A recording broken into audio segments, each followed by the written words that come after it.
Yeah.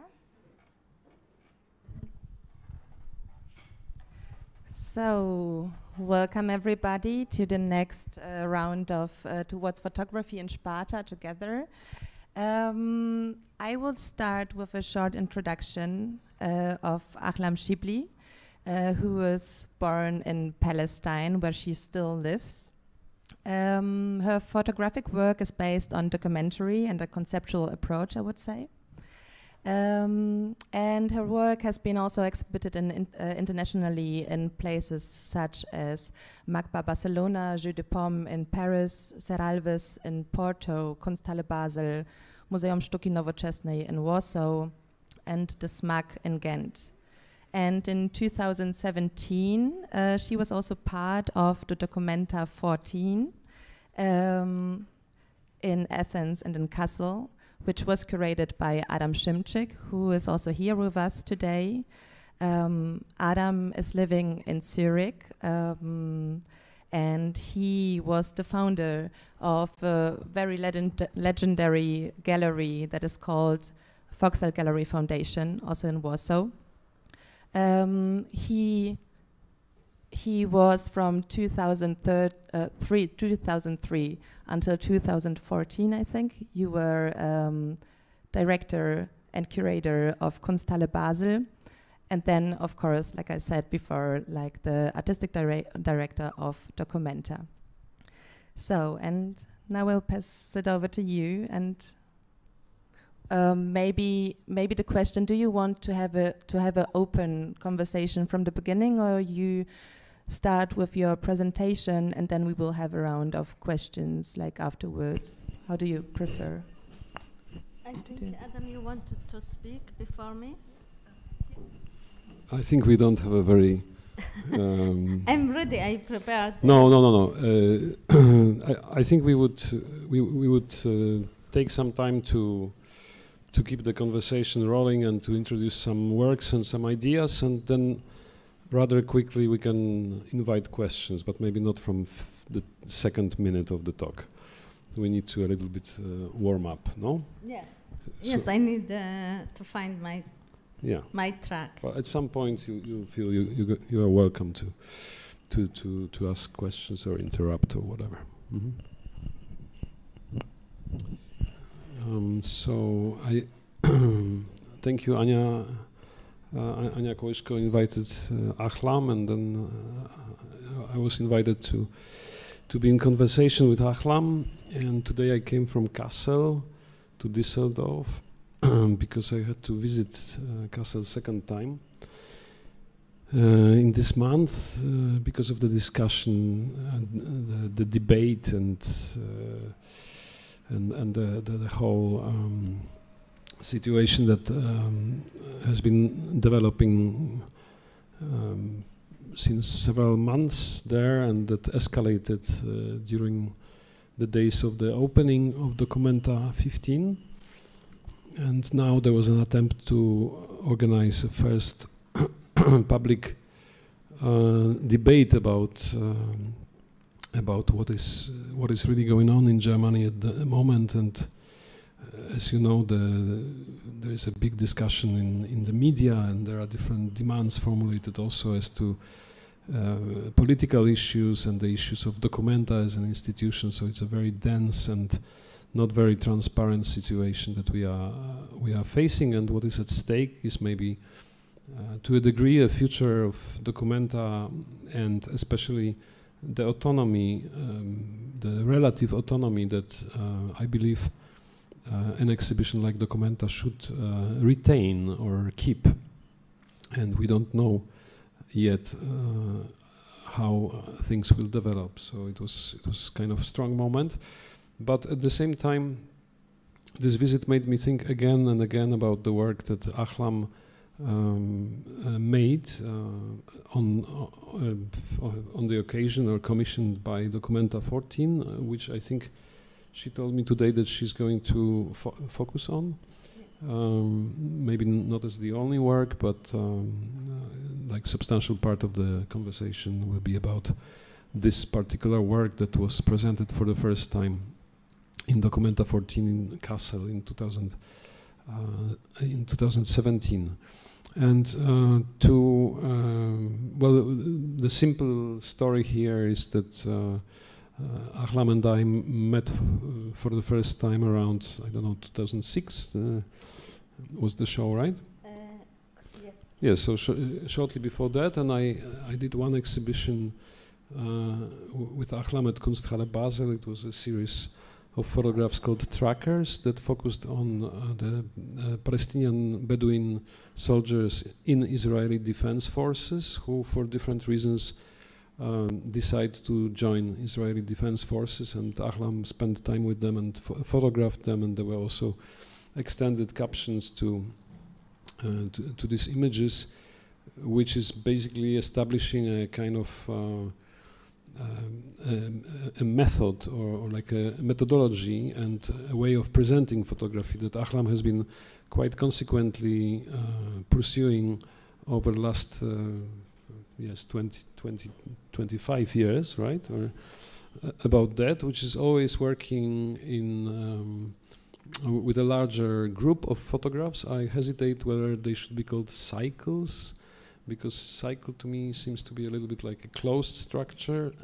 At the same time, it's not exactly a series, because series is something that sounds to me like a very open structure, and maybe there's a kind of element of repetition in the series implied.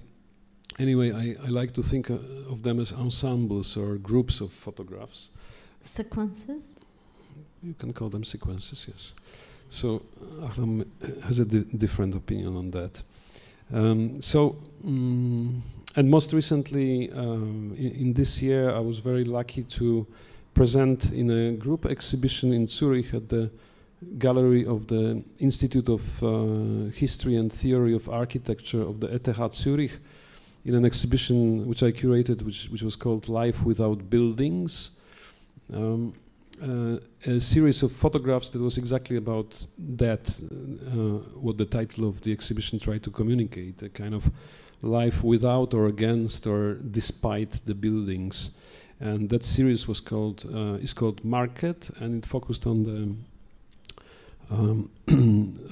migrants, mostly from North Africa, who gather every Saturday in a sort of improvised flea market type of situation, and while they trade certain objects, they also establish kind of proto-structures for gathering, for conversation, for exchange that goes beyond the economic exchange. So they re-inhabit the city on temporary basis, because the market has a place, but it mostly has a time. It's a Saturday market, and then they disappear, and the city, which is a built city with its streets, walls, buildings, and so forth, remains as it is. Yeah, and the people who make this market, they make it with their bodies. And so this is topic number one in Ahlam's photography, which is the human bodies in space engaged in all kinds of interactions, and also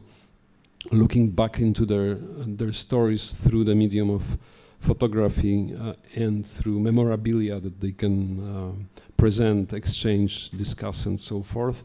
And she's there with the camera to capture this moment of sharing certain histories as well. Okay, so this more or less would be an introduction, and I would like to now give you the floor, and maybe we can start. Thank you, Adam. Would you be kind to offer us the first slide, please? Super. So I want to shorten the introduction of my issue, what I'm photographing. I'm dealing with the notion of home. And I started in the beginning with the question and noticing, observing that actually with the Palestinian case, where is the home, there's no house, and where is the house, there is no home. And this work we are seeing here called Gotter, it was where I started to put the things more clear in front of my seeing. So this work from 2002, 2003, and can we see next? And I noticed with the villages that they are Palestinian villages recognized by Israel, that people build houses, but they lost the home, and where the Palestinian refused to be removed by the Israeli government, so they kept the home, but they lost the house. And later, so from now on, I will start to dig deeper, and it's more actually to understand what is the notion of home. So in the next work, I looked at a situation where can an institution be a home? But actually, this question came only after I came and I made halfway of photographing and looking at, and my question was there, do we need a home? So I went to orphanages in Poland in this case, because I wanted a place like a lamp in Santis where you need to clean all influences and look at the situation for itself. And there, where I came with a very clear idea that the institution, it's not a home, so I can look at zero situation of there's no a home and see if we need a home. And the question turned to be when one child said to me, but for us, this is a home. Maybe it's not the home that you think of. And then I turned the question to if an institution can be a home. Next, please. And I called the work Dom Dziecka in Polish children home. The house starves when you are away. I made this work in 2008. And this work actually was an important turning in my understanding of what captions, what is the role of a captions.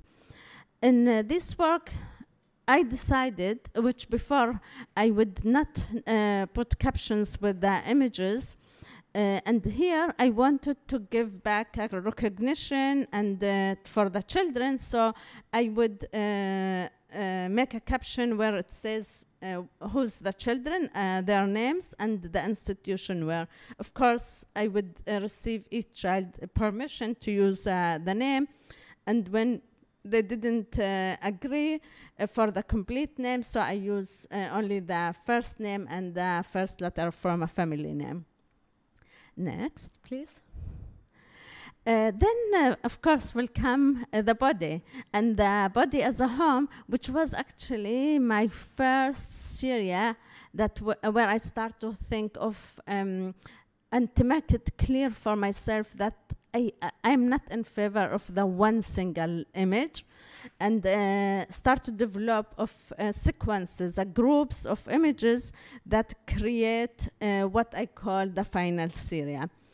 And in this work, I'm dealing with the body as a home, and I want photographing. I call it Eastern LGBT. Eastern referring to the Orient, people from Arab countries and Muslim countries, where they have forced to be out of their homes in order to of their homes, the community, and of their houses, and in order to be inside their homes, the body. So I looked at the body as the home, and I photograph where I can see how a person can build a new home with the body as a home. It's a long story what I have seen and how I decided to build this series, but just to give you images of what I did. I photographed in Zurich, London, Barcelona, Tel Aviv. Now, the work Heimat. Now we will go dig deeper in this work. That was introduction of how I do my work. Heimat what I did with for Documenta 14, and of course I did it to my friend and our dear John Berger. And in Heimat, I was invited by Ahlam Shibli to do a new work. And I remember I was invited to your office in Athens, and you asked me if I can do a work in Kassel.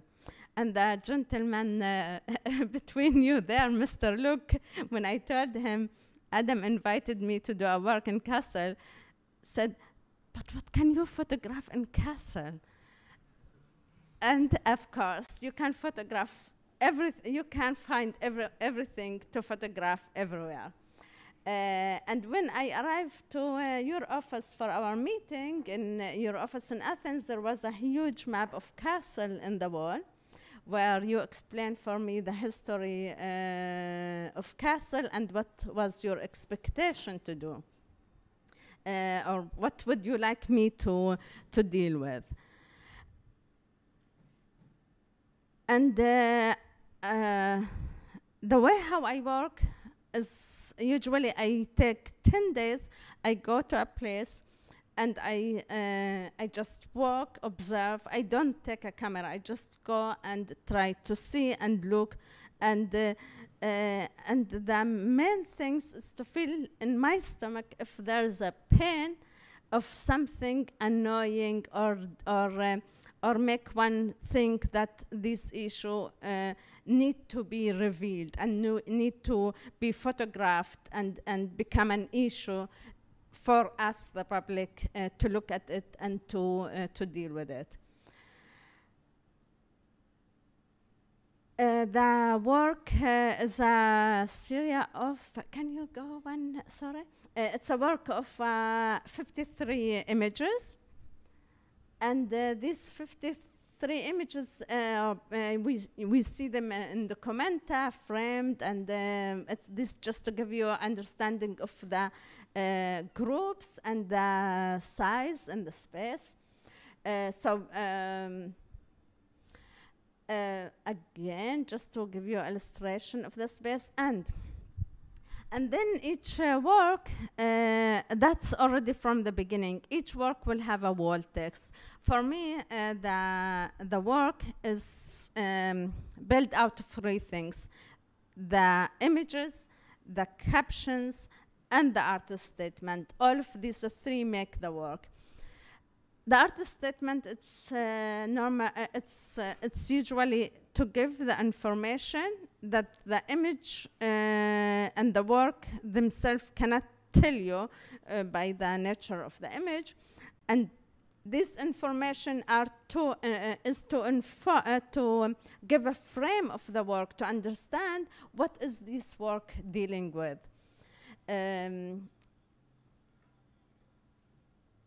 And of course, acknowledgement of the people who helped me to do it and supported me to do it. Do you need a moment to read it? Okay.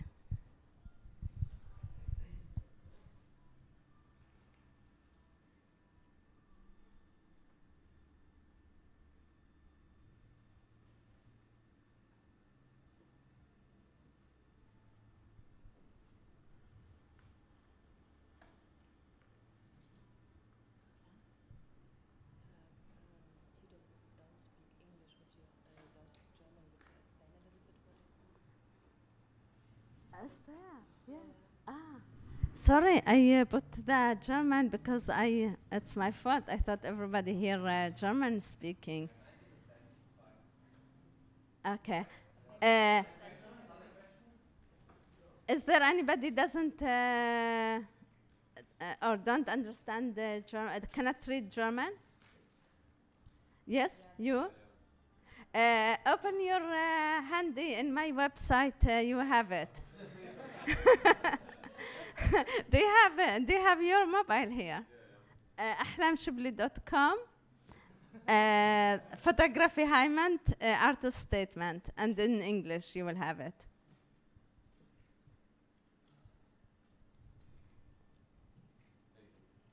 Thanks you for the passion, and passion.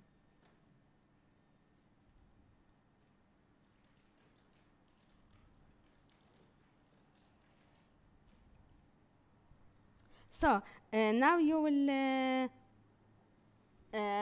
let me read, because I have an idea and it's easy for me to say it. I make the reading a performance, if you allowed me. Okay, so there is in one hand a huge pressure that is exercised by the notion of home. It's limiting, and it's like an enclosure. It's also, if somebody talks about home, then it's usually my home. So it's also exclusive. What is a home for me? It's not going to be the home for somebody else. So the idea of the notion of home is including the idea of exclusion. Historically, in different phases and times, the notion of home has been used to push out people and to create minorities. We will go through the images when I'm talking. It's the images of Heimat, and now I'm just giving a format of why I choose to photograph two minorities in Kassel, the Heimatvertriebene and the Gastarbeiter, because Kassel was destroyed by the Nazis. It's a big issue, and also was a city that highly welcomed Hitler. Okay, excuse me. Exactly, of course. It was destroyed by Eliad and not by the Nazis. It was a huge support of the Nazis. Do it a little bit slower, please. And I chose to photograph there two minorities and communities that they came to Kassel because of the Second World War. The Heimatvertriebene, the refugees and explosives that came from Poland or Czechoslovakia, the Sudetenlands, etc. And the Gastarbeiters, it's workers that were invited to Germany to come actually to rebuild Germany after the Second World War. At the beginning, they were only from Christian countries, so Italy, Greece, Spain, Portuguese, ex-Yugoslavia, and later joined people from Turkey.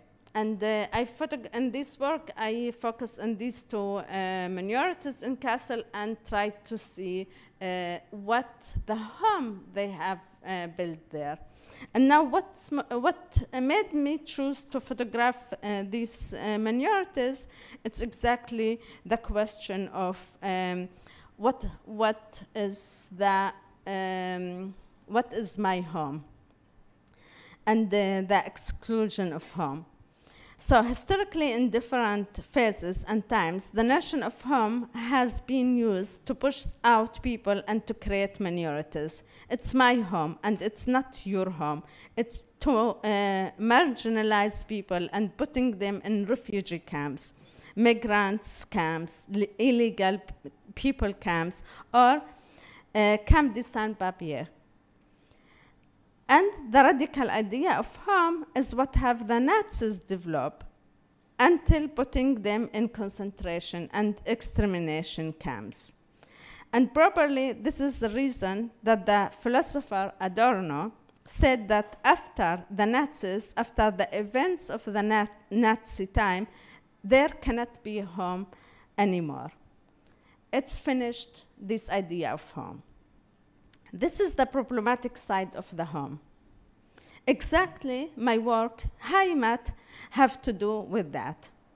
In my work, Heimat, number one, I use the German term there, the word Heimat, for example. It is not just a home, and it cannot be replaced. This is why I called my work Heimat and choose not to translate it into English. By that recognizing that in German it has this sort of aura of meaning of traditional and meaning of home, but also the horrible meaning of the meaning of home. The issue of Gastarbeiter and Heimatvertriebene, maybe it is an issue that in other culture would have a different specification and effect. I focus on the context of Heimat because there it became clearer that maybe in other cultural situation, how problematic the concept of Heimat can be. Exactly with this sense in implication of exclusivity. And in other language, it exists also. For example, in English, they say, my home is my castle. It means exactly, and it's very expressive about exclusive, natural of the nation of home. If somebody insists on an idea of a home, it means that it can be a home of somebody, that it cannot be a home of somebody else. And in that sense, it excludes the other. As much as to be at home, it has to do with the belonging and with the overcoming and with the extensional void, the feeling to be lost, etc. And there is the suggestion or a suggestion that it is in the best being to be at home. Even death considers to be at home. You are going to your home again. So one have to admit that it puts me in a position to the other and connect me to a certain group of people which will be in opposition to the others. The notion of home is a tool to create minorities and others here. For instance, here in Germany, you talk about people with migration background in order to say that they are actually not at home here. That's to say that they are not part of here, of us, of our home. This is our home and not your home. They are the others, the minorities. They live here and we respect them and we like them, etc. But they are people with migration background. They are labeled, and this is an example of this exclusive of the notion of home. Even the concept of integration, it means that there is a certain of the society, a core of society. There is a home and culture of the society, and the others will be taken in, meaning that the majority society will be basically not change, but the others had to change. If we let them in at all, they must integrate, meaning we are eating them or spit them or kill them. As Claude Lévi-Strauss said about the aliens, the others, you can either spit them or you can swallow them. The meaning of that interest for any society is not to change, to say it so. You can protect against change. You can protect yourself by pushing out the ones that are different from you, to eliminate difference by sending them away, by vomiting them out. They are inside you, but you get rid of them. You vomiting them. So you can preserve your own self, your integrity, well-being, identity, etc.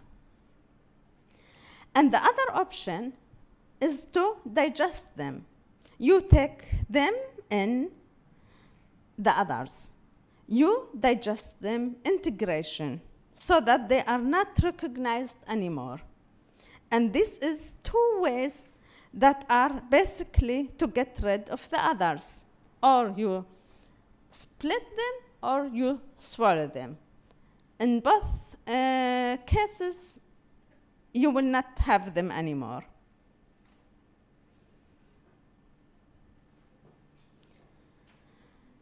Then maybe we all should be refugees. So no one anymore can say, this is my home, and claim territory, giving up the notion of the nation.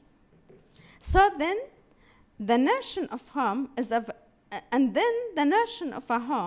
very problematic, so we think the home is something positive, and we want to be at home, etc. And we see in this neo-nationalist rightist culture environment in the world, the notion of home is used to support the nation, and the new positions in a governments were created a ministry of home and security, Heimat.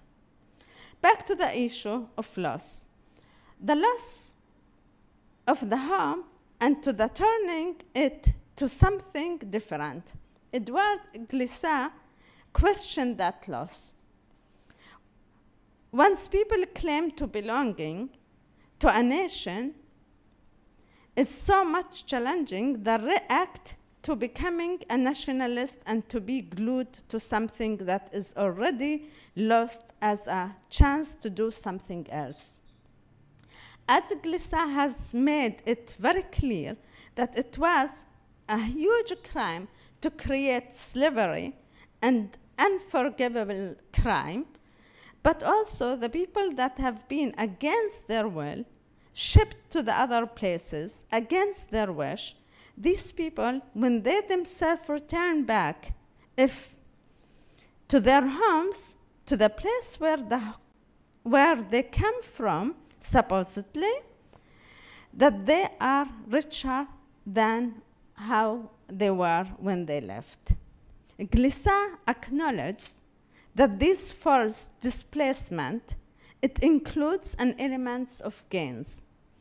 Something different also come, and the end, that one cannot have it under different circumstances.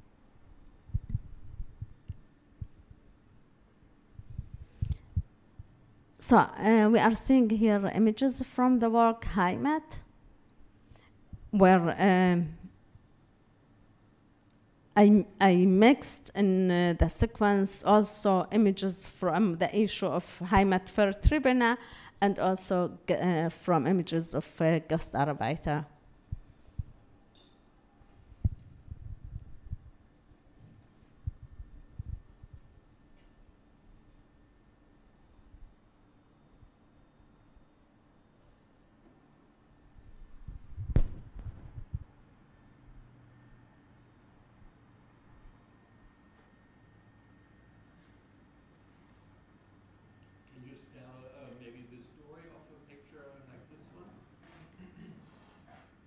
We see a gentleman. I received a question from the public if I can reveal more about images, for instance, the image we see here. I photograph the gentleman performing for me how when the Soviet arrived he's from Sudeten.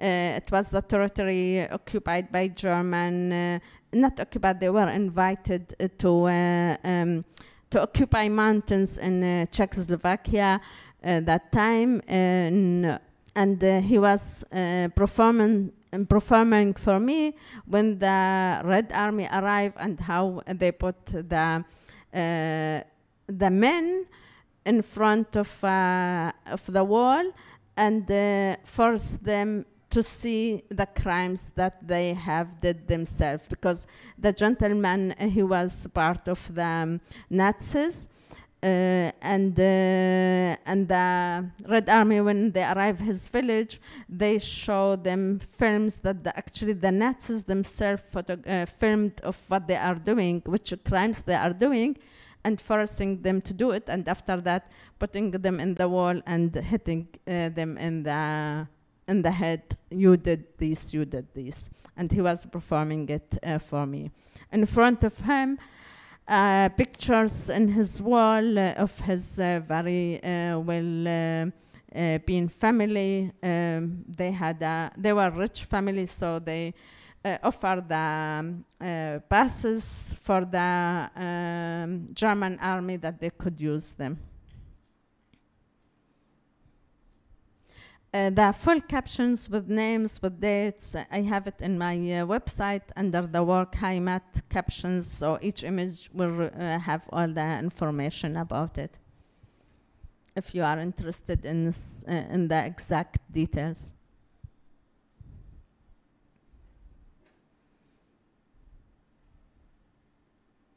Documents revealing, documents of the Nazis that were showing that this person belonged to the German and for the Nazi.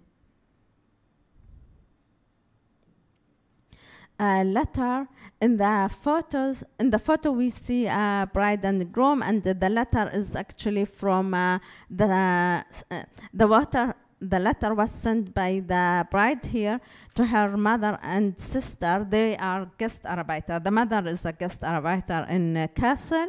She was working the hospital, and her daughter sent her a letter telling that apologization for getting married without having the mother and the sister in the wedding, and sending the photo. And for me, that was also the issue, that what the Gastarbeiter, the price they had to pay in order to rebuild Germany, so they couldn't attend, the mother couldn't attend the wedding of her daughter.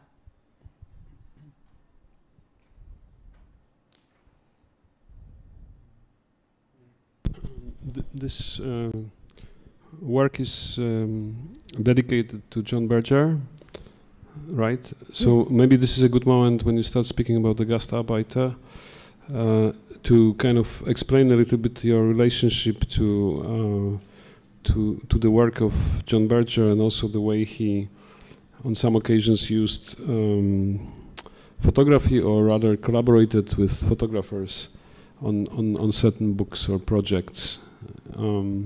Maybe you could talk about that, and specifically about The Seventh Man. The book was a reference for me. John Berger, with John Moore, the photographer, they photographed the voyage.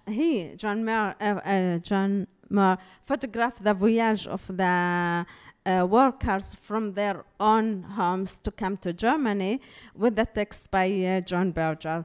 To the ones who don't know who's John Berger, is a brilliant, great writer, and in this book, actually, John Berger made me start thinking of the idea of how the Gastarbeiter, they are creating a home. Because in the book, John Berger is talking about the food that these workers took from their home, because the journey is very long in the train. But the moment they leave the village, they start immediately to eat this food, because the taste of the home, they don't want to leave it. They don't want to leave really the home. So they immediately start to eat. And that's gives me to see the issue of always when we have minorities, we always see restaurants that belong to this minority, and this the act of putting from your home the taste of the home, how much is important. That's make me actually also appreciate very much the, for instance, the doner kebab. It's not just the doner kebab. There is an issue of so that doner kebab is made here in Germany. And yes, you, Adam, you for this also book you choose the first chapter of your exhibition as well. Yes, I wanted to put the one chapter of The Seventh Man by John Berger and Jean Moore in the exhibition, so we did it as a sort of enlarged facsimile of one particular chapter, and this chapter is called The Report from Under Genève, and it is about when in the early 70s a number of guest workers were brought to Switzerland, to Genève, in order to work on the construction of underground tunnels which needed to be built under the existing infrastructure of that kind, so really quite deep. And this was a dirty and very unhealthy work that the whole project of digging these tunnels lasted longer than planned, and many people were working there exclusively, people from countries like Turkey and let's say the south of Europe, in pretty bad conditions, and hired by some companies, Swiss companies that used them, and also created a sort of living places for them in form of basically wooden barracks. You cannot really escape this comparison, but barracks in which they would have shared rooms. And they would be paid relatively low, and after the contract was over, they would be preferably sent back home. And so Berger made a sort of study based on interviews with those people and on the research on their conditions, and Jean Moore went to photograph their living conditions, their work, and in a way captured this moment of life outside of home, and also at the very early phase of maybe making a new home or a new life. Yeah.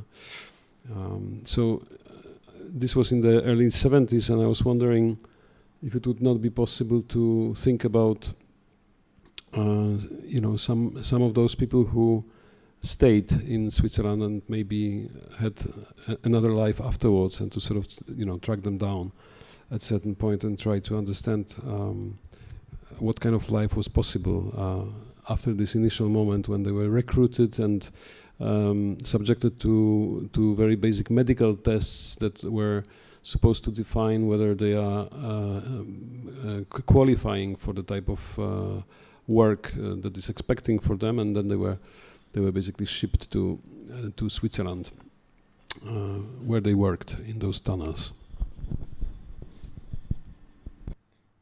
If you have any question, please, the stage is yours.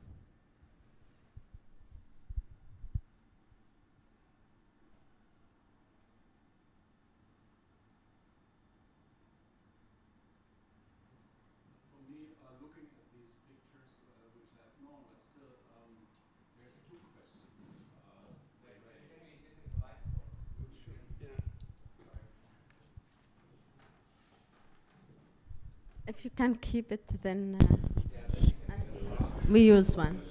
So looking at these pictures again, two questions come to my mind concerning the status of photography or photographs.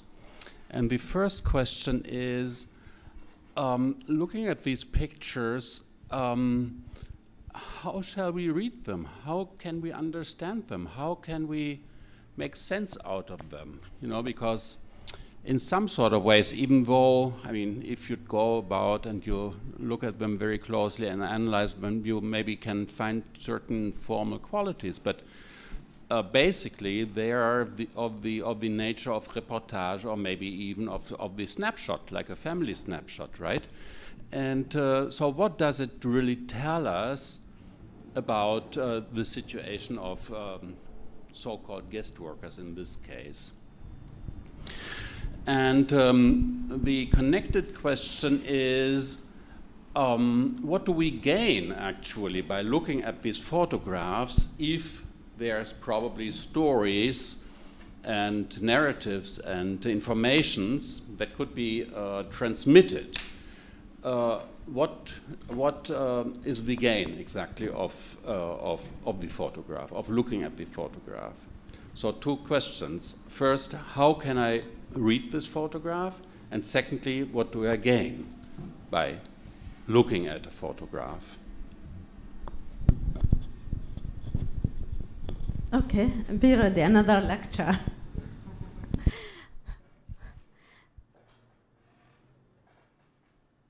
Well, I never have been admirer of this one single image. And my way of seeing, I'm photographing situation. I look at situation and I photograph them and I try to reveal only what is there. It's there. It's only we need to see it. It's even next to me. Metaphorically. There is, as I said before, there's three things. The images by themselves, they need the support and the frame of the artist statement to understand what are we seeing. It's not. This is not just a photo of people happy and drinking raki. There's a specific choosing of this to photograph this situation. First, what is in the glasses? It's these German icons. We can see from the faces of the people that they are not really the white German. Probably they are originally, if not themselves, their parents come from Turkey. The food in the table, which I choose to photograph, I'm sure they also eat schnitzel, but I choose to photographing them in a place where they eat the things that give the taste of home. I chose to photograph them laughing. I didn't choose to photograph them crying the loss of home. And all of that I choose to do, to photograph in this situation, in this place, at this time, in order to emphasize my point of view. Because if there was the two options, or you spit the minorities, the others, or you digest it, but maybe there's other options which must be included, and which for in this example of the Heimatvertriebene and the Guest Arbeiter, they are showing us what is the third options. And this third option, not the only option, I'm sure there's others. It's where people create their own home inside the home of everybody. In this case, I photographed this photo in Kassel. So what was in my background of thinking to see how Kassel integrate itself to this group of people. What is the city offering and opening to these people who sacrifice their life in order to come and build Kassel? So all this decision of these elements and how we read them through the captions, through the artist statement, and through the complete sequence, because each one single image is by itself maybe not enough. And that's my way of seeing how to photograph. My head working in a cinematographic way of seeing a situation. That's remind me about one thing we were talking today about the Bosphorus. So would you be kind to tell about it? Yes, I could. I could talk about that, but I wanted to maybe go a little bit to the second question, which is what do we gain? What is our, added value upon like viewing these images? And I think we get a whole lot of insight into a kind of situation that we are otherwise not very familiar with, or we tend to completely eliminate it from the way we are looking at the city and at what is happening there. And this is about a way of layering that photography can achieve. And this layering is not only concerned with individual stories, but also with current narrations that appear, for instance, in form of political poster, like on the previous photograph, that kind of locates us very firmly in a certain moment in time before the elections, where the Kasseler Linke are, promoting their candidate Murat Çakır, for instance. So you look at these photographs, and then you find in them elements that are kind of opaque and not really easily legible, but then you find, depending on your background, your previous knowledge, your experiences, your life, you find things that you can relate to, so you make your own story out of what is chosen to become this particular frame. And then there is also this notion of situation, and I was tempted to ask, what is the situation? Like situation, what is the situation? We kind of intuitively know what is the situation, and situation makes us maybe think about many things, from like situationism to site specificity. And I would say that with regard to these photographs, the situation is like a certain way of sharing or communicating a situated knowledge through the medium of photography. And I think, of course, it is important to read the captions and to kind of understand exactly which kind of situation we are looking at. But I have an impression too that most of those situations are communicating a lot, on their own, and they are very often. I think there is this moment of as if we are witnessing a kind of social, like the birth of the social, like a moment where a kind of relation between people emerges in an encounter, in the exchange of words, in the exchange of looks, in the exchange of objects, then things that have symbolic importance or practical importance, not necessarily only the monetary value. And this is one of the situations which is specifically about the football club, which is called FC Bosporus.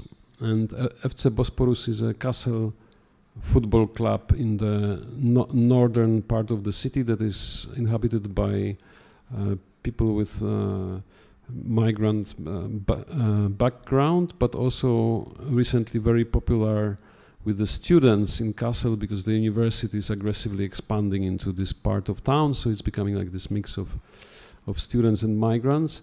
But FC Bosporus is an interesting case, because the club was founded, I think, in the 1980s, if I'm not mistaken, and it kind of replaced the existing club that was called FC Germania, and here is the entire point, and you can really write an interesting essay or maybe even a book about German history, beginning with this sort of short circuit between FC Germania, like from FC Germania to FC Bosporus. This is the 20th century. In Germany, FC Germania is one of these clubs, football clubs established in the early 20th century, where many towns would want to in a way show their identity and relate it to this mass event of a football game and being together in a club. So they chose the name that I suppose, if I'm not mistaken, refers to Hermannsschlacht and to the defeat of Roman legions in the Teutoburger Wald, the kind of foundational moment of German national mythology, according to certain narrations. And okay, so this club exists, and it's a very, poorly performing, so to say. It doesn't make any serious advance into any league. It remains a local club, FC Ermania, and at a certain point, I suppose due to some economic issues, it sort of implodes, and then there is a new force, economically speaking, at play, and people who are motivated, and these are the children of the Turkish Gastarbeiter who at some point say, okay, we want to have our club. How do we call it? FC Bosporus, back home. Okay, so already in the name of this club, which exists until now and has a beautiful stadium and a wonderful place that is kind of like a social center for several locals and supporters and club members. So this FC Bosporus kind of becomes like a new projection of identity, in the middle of the patchwork that Kassel is. And I'm wondering, where we are in this process, because it is interesting to think also about, the future of FC Bosporus and how well it will do in football, whether it's going to become a stronger club and one day we'll see it in Bundesliga, maybe, maybe in 20 or 30 years. And what would such process of economic valuation of the club really signify in the German society? Because it is possible, it just needs, investment and a lot of managerial skill to make it really big. But the FC Bosporus chooses to remain a little bit like undercover. When you visit the restaurant over there, you feel like you are attending a kind of nearly secret society meeting where these mostly men meet to drink some raki and to have some fantastic fish from grill. And precisely because of that kind of monocultural character somehow of the place, Ahlam used the venue of FC Bosporus for a kind of final celebration of her work Heimat, and she invited several different migrant communities, but also the representatives of the German expellees after the Second World War to join and share food and have a conversation on one evening at FC Bosporus. So FC Bosporus became like this kind of bigger home for one night for all those people. At least that's how I felt it was intended. No. Exactly, and I invited, or the main ceremony was to invite everybody I photograph, and everybody helped me to make this work from the communities and from the Documenta team to celebrate that the work is done, and there. Of course, volunteers came to help to cook, and the club offered us the place, and one of the people I photographed was our DJ, and what left for us to drink raki, to eat, and to dance.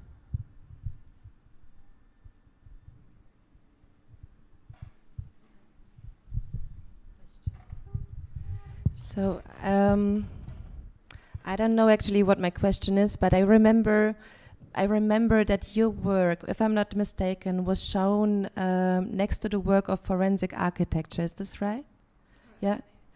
And I find it super interesting because in your work, like both worlds, like the Heimatvertriebenenvereine and the Gastarbeitervereine, they are coming together, like, and there is like this existence of both could be seen like quite closed places where we don't have like normally like access, we don't see it, so it's great that we have your photos, but it's quite, it's there is no violence or there is no fight. It's like I would say it's quite peaceful and it's a documentary of these places, right? And when we see like what forensic architecture did like next to it, it was a quite strong moment first to see forensic architecture who was shown an installation, a work that was about the NSU murders in Kassel, that happened also in Kassel. And and like the name says, they were making this research on how this murders happened and if so I will close now, but so it was a very strong moment. Like here is the conflict, like the huge conflict, people are dying, and then there is this parallel worlds that also like function together or next to each other somehow.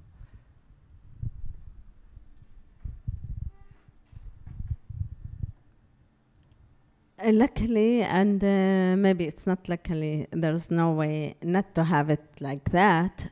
With your editing now, the next slideshow, it's exactly about this issue of the murder in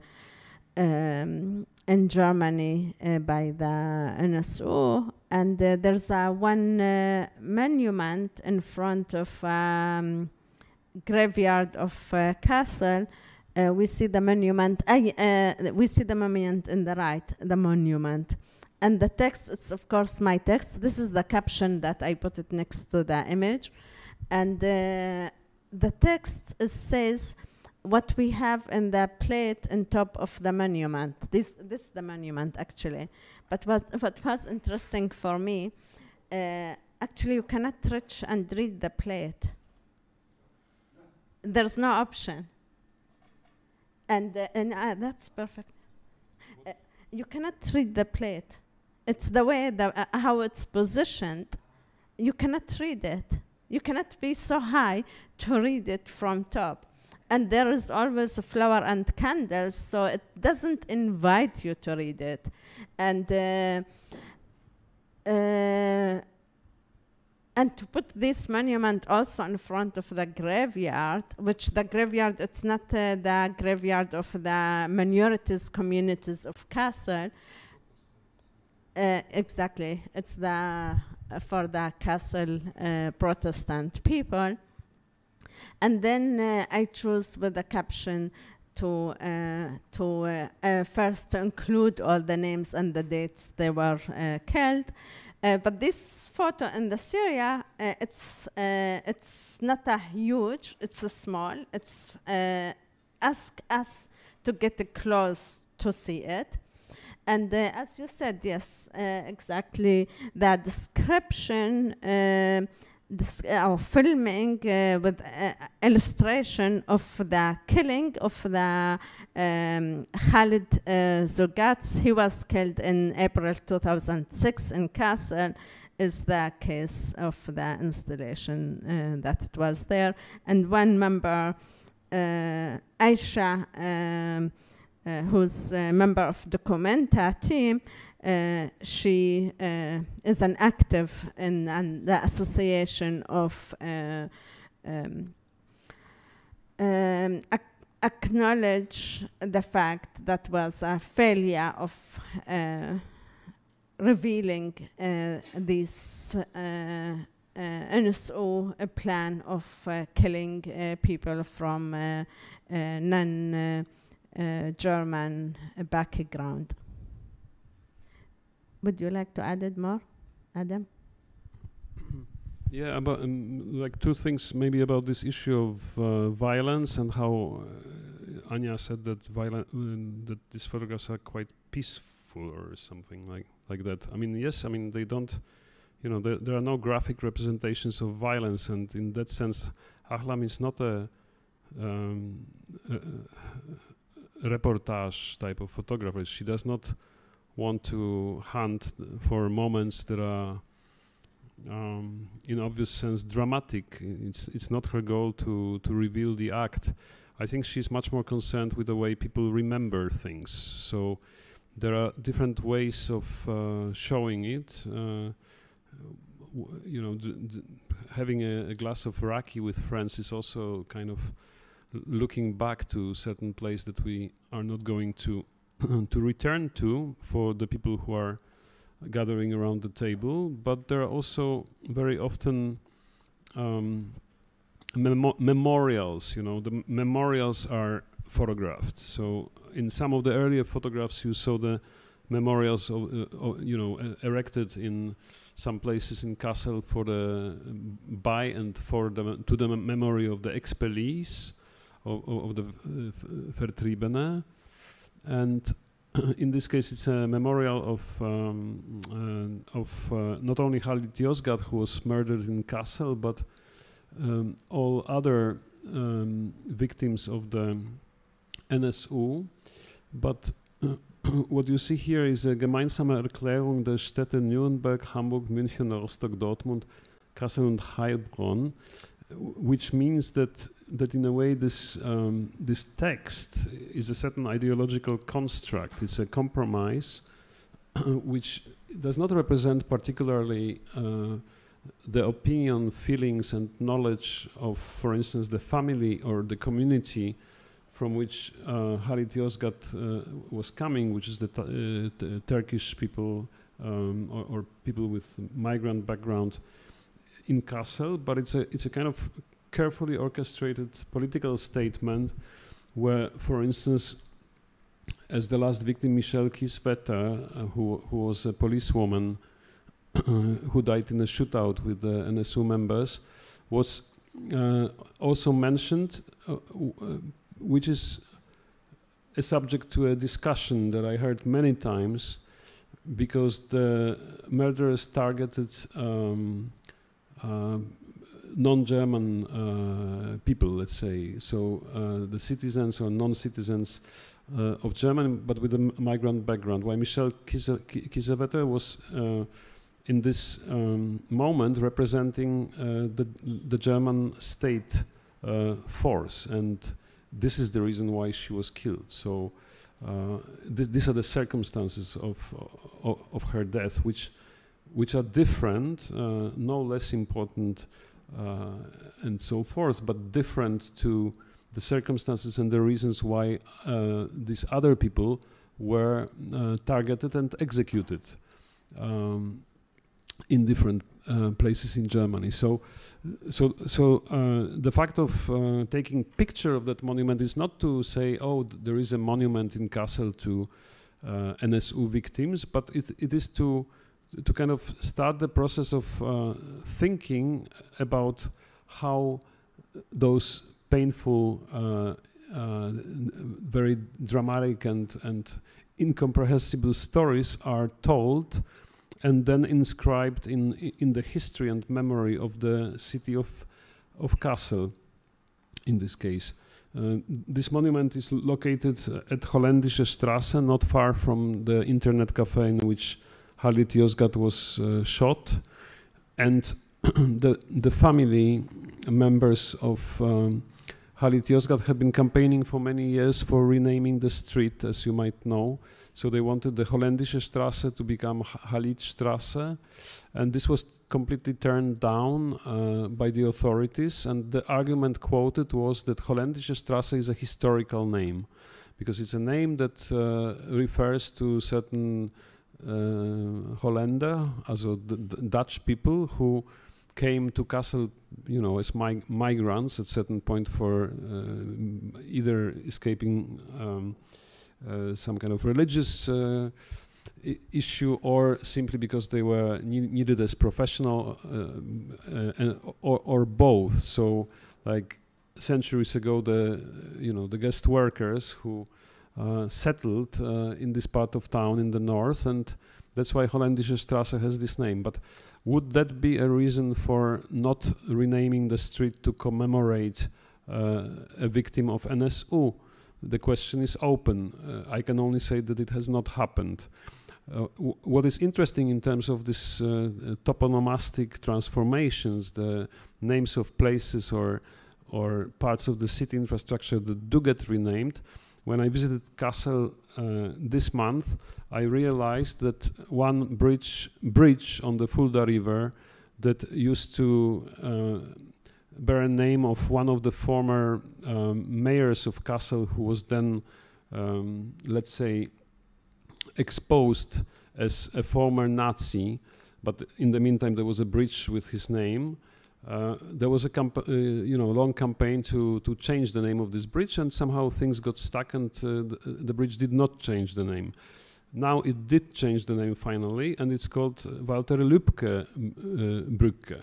So it's a bridge of the CDU politician who was killed at point blank by a neo-Nazi in Kassel a while ago.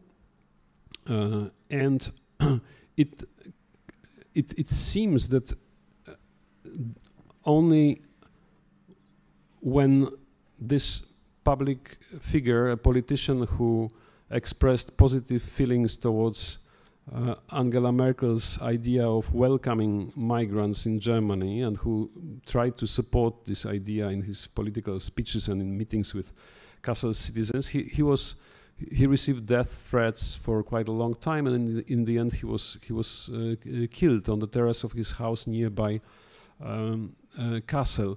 So only at this point it was possible to change the name of that bridge from the name of the post-war politician in Kassel who had a career as a Nazi, into the bridge that now has the name of Walter Lübke.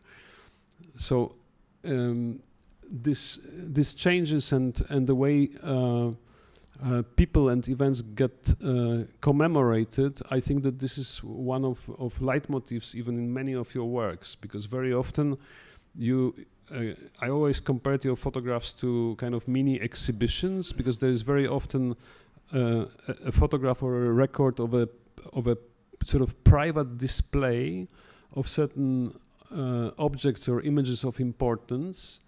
It could be a drawing, or it could be a photograph, or it could be an object that people who own them and who have an emotional relationship with those things, they show it to the camera. So there's this aspect of showing.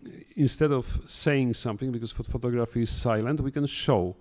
Okay, we can kind of like convey a message through a kind of Inszenierung, or like a occasional, momentary, or ephemeral display of something that we have and that we live with, but this time for the camera.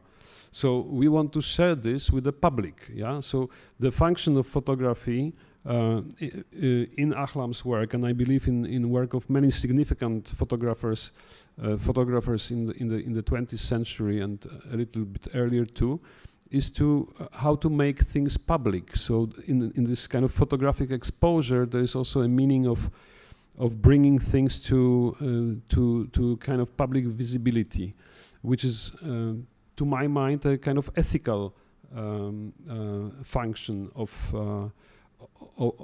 the practice of photographer, and a little bit different than in the reportage that focuses on the immediacy quite often of some moments that the photographer managed to capture it, and we kind of then know how it happened and so on and so forth. Here the time is slow. It's not about the kind of best picture, but it's a little bit about constructing the situation, I think, with the people, sometimes encouraging them to kind of show stuff and to create a display, and in the end to create a kind of mini act for the photography. And I can hear these conversations when I look at these photographs. For instance, here in this photo, my concern was it's the der das die. It's this struggling with minorities to learn the German language, and then I hear people saying, but these people, they are with the ish, the Kanak. And so I wanted to show this, how much these people, these minorities are suffering and making an effort and struggling to build their own home through this der das die. And we have here in the photo people, Gastarbeiter, that guest workers that they came from Spain, to emphasize what you are talking about.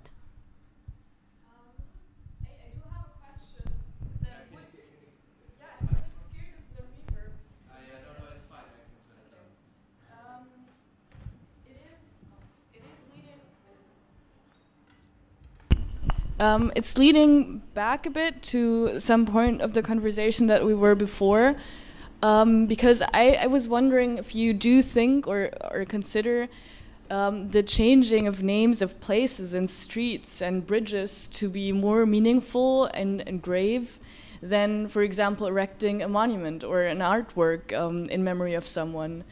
Because I did feel like, you know, replacing some other history that is perhaps part of the reason why like terrible crimes have happened gives it a bit more depth than just putting something out there, maybe like an illegible monument that isn't really good at commemorating what it should be commemorating. Do you understand what I mean?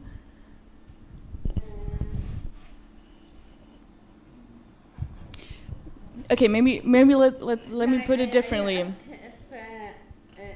it's me, I'm asking myself, it's me who should answer your question. I don't know. I think maybe it's because I'm the photographer. I'm looking at what is there. I'm not the one who tell what should be there.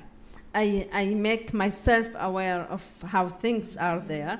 Of course, back to your question, what we gain from this photo, maybe it's exactly what you are bringing here.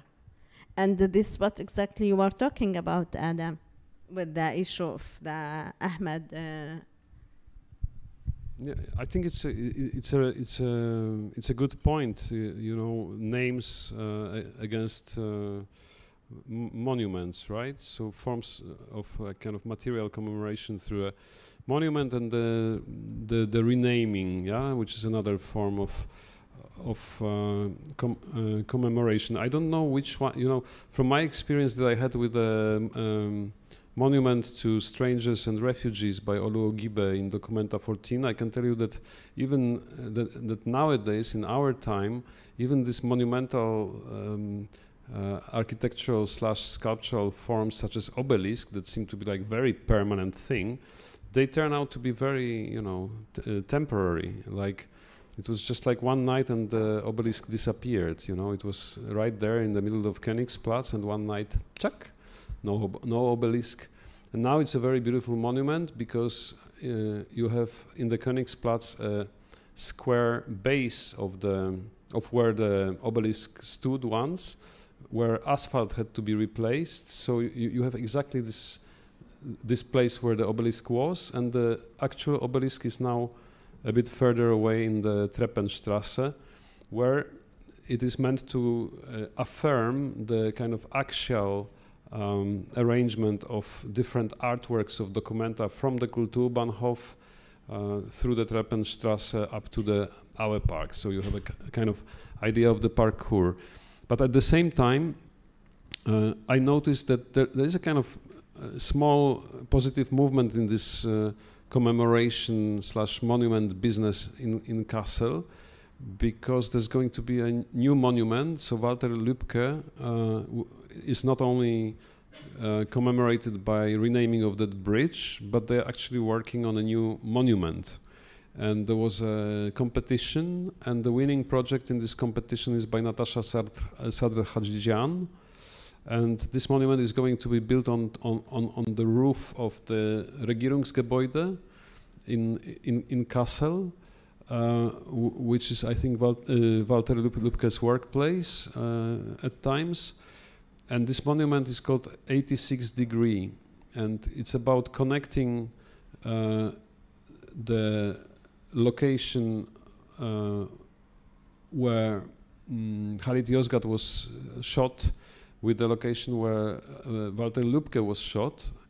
And if you draw lines in such way that from Regierungsgebäude to the place of murder of Halit Yozgat, and from Regierungsgebäude to the place of murder of Werner Lübcke, so you draw two lines that meet in Regierungsgebäude, where the monument will be. This is 86 degree. It creates an angle of 86 degree. And this is the name of this monument. It's 86 degree.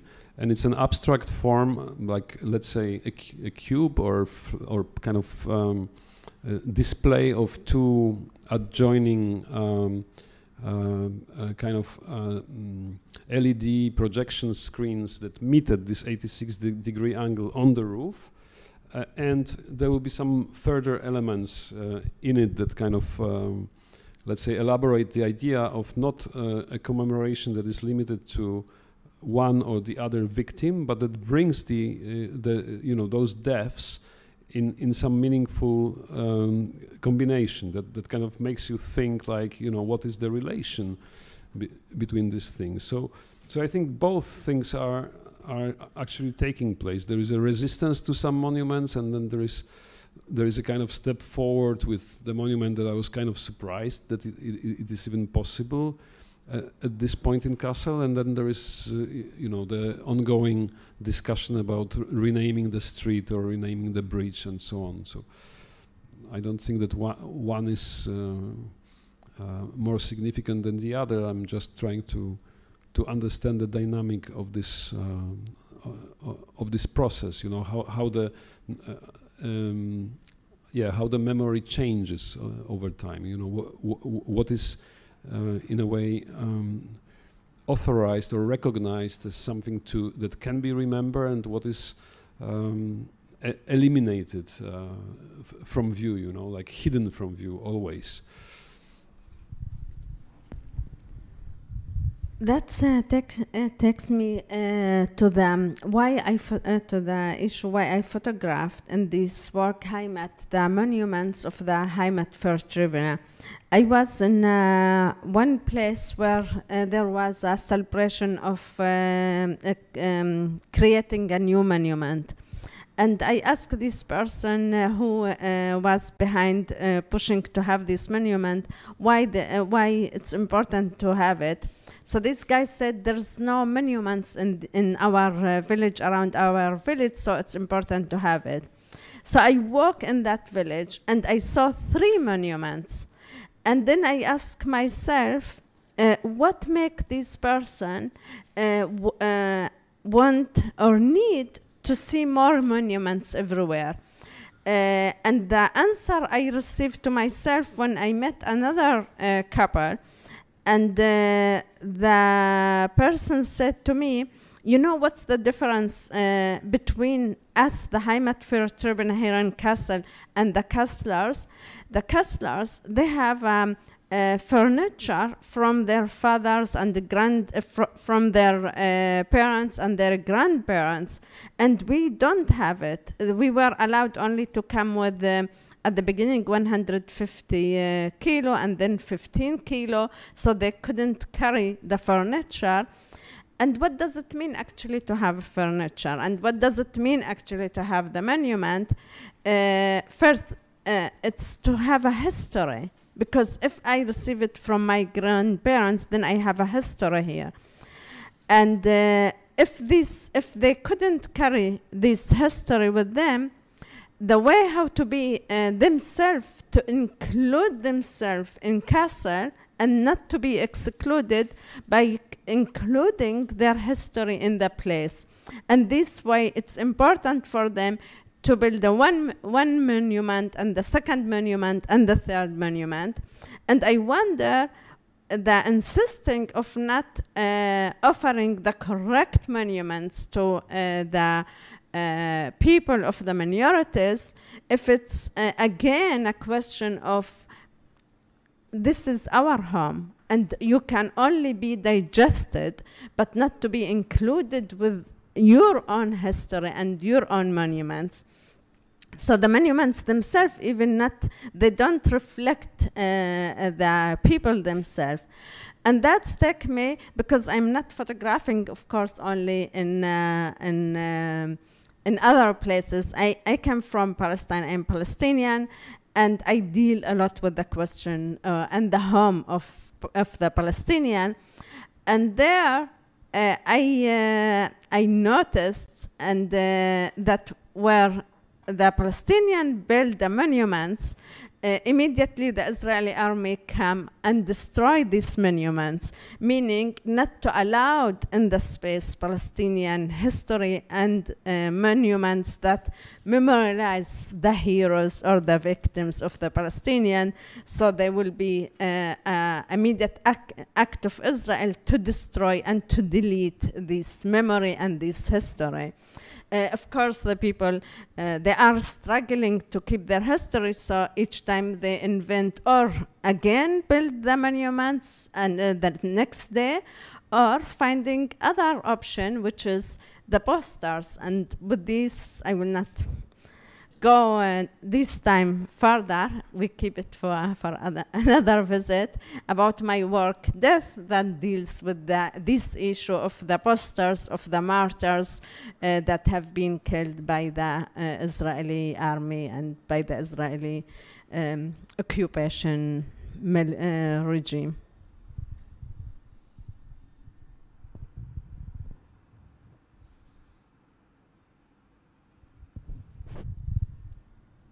The silent is a good sign for a free time and a glass of beer.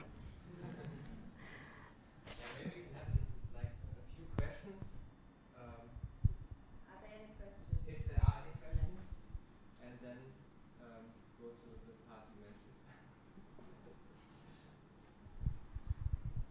So thank you very much, Ania, for all the efforts. Thank you very much for making the presentation happen. Adam, it's always great to have a conversation with you. I give you the microphone. Thank you. Are there any questions? Any more questions to Ahlam? We can have a conversation in the room, not in this frontal format, but more like a conversation. Yeah, there was Castle overdose, but you should really. I'm not. Yeah, genau. Like on the way to here, I saw a very curious sign pointing to Oberkassel. I could not escape, even in Düsseldorf. Yeah. I mean, you should go definitely see Documenta, or you have been already. Yes, have you been already to? Wow. Quick. Yeah. Okay. Good. Yeah. Yeah. Yeah. I think it's worth to revisit, because it's kind of like a living exhibition, and hopefully it will keep on living. So I myself plan to go, or I'm thinking to go again for a couple of days, end of August or beginning of September. So it's kind of interesting to see. I think this exhibition might be changing over time. There might be like things kind of developing in a way. So okay. So thank you. Thank you so much.